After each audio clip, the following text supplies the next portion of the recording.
Hi guys, welcome to Joshi talks. நம்மளுடைய SPO last update படி SPO cloud ஸ்டோரேஜில் again work பண்ண போகிறோம். உங்களுடைய எஸ்பிஓ க்ளோடு ஸ்டோரேஜை எப்படி லாகின் பண்ணுறது அப்படிங்கிறத இந்த வீடியோவில் பார்க்க போகிறோம். ஸோ எப்பவும் போல் நார்மலாக இருக்கிற எஸ்பிஓ போர்ட்டுக்குள்ளே போயிட்டு உங்களுடைய ஐடியை நீங்கள் லாகின் பண்ணிக்கோங்க. லாகின் பண்ணதும் கீழே டேஷ்போர்டுக்கு 3வது லைனில் தான் எஸ்பிஓ க்ளோடு ஆக்சஸ் இருக்கும். சரியா? ஸோ இந்த எஸ்பிஓ க்ளோடு ஆக்சஸ்ங்கும்போது நீங்கள் இதை கிளிக் பண்ணிவிட்டு உங்களுடைய எஸ்பிஓ க்ளோடு ஸ்டோரேஜ் நீங்கள் லாகின் பண்ணும்போது பாஸ்வேர்ட் சேவ் பண்ணியிருந்தீங்கன்னா இதோ இந்த மாதிரி காமிக்கும், யூஸ் சேவ்டு பாஸ்வேர்ட். சரியா? க்ரோமில் ஆட்டோமேட்டிக்காக சேவ்டு ஆகிருக்கும்.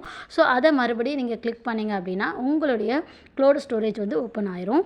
ஸோ இங்கே கீழே கோ டு டேஷ்போர்டுன்னு இருந்ததுன்னா ஆல்ரெடி நம்ம ஒரு எஸ்பிஓ டாஸ்க்கு வந்து பண்ணோம் க்ளோடு ஸ்டோரேஜில். ஸோ இங்கே பார்த்தீங்கன்னா தெரியும் உங்களுடைய அவைலபிள் ஸ்டோரேஜ், நம்ம யூஸ் பண்ண ஸ்டோரேஜ் எவ்வளோ அப்படிங்கிறது இங்கே காமிக்கும்.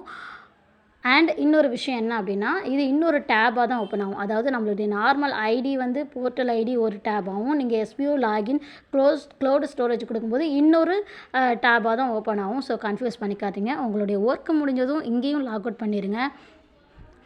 அண்டு இந்த டேபை க்ளோஸ் பண்ணிவிட்டு அகெயின் இங்கே ஒர்க் பண்ணி முடிஞ்சதும் நம்மளுடைய இந்த போர்ட்டலையும் நம்ம லாக் அவுட் பண்ணிடணும். சரியா? ஸோ ரொம்ப சிம்பிள். உங்களோட ஐடியை நீங்கள் லாகின் பண்ணியிருக்கீங்களா, பாஸ்வேர்ட் சேவ் பண்ணியிருக்கீங்களா செக் பண்ணிக்கோங்க. இதே மாதிரி எஸ்பிஓட அப்டேட் பார்க்குறதுக்காக நம்மளுடைய சேனலை சப்ஸ்கிரைப் பண்ணுங்கள். தேங்க்யூ.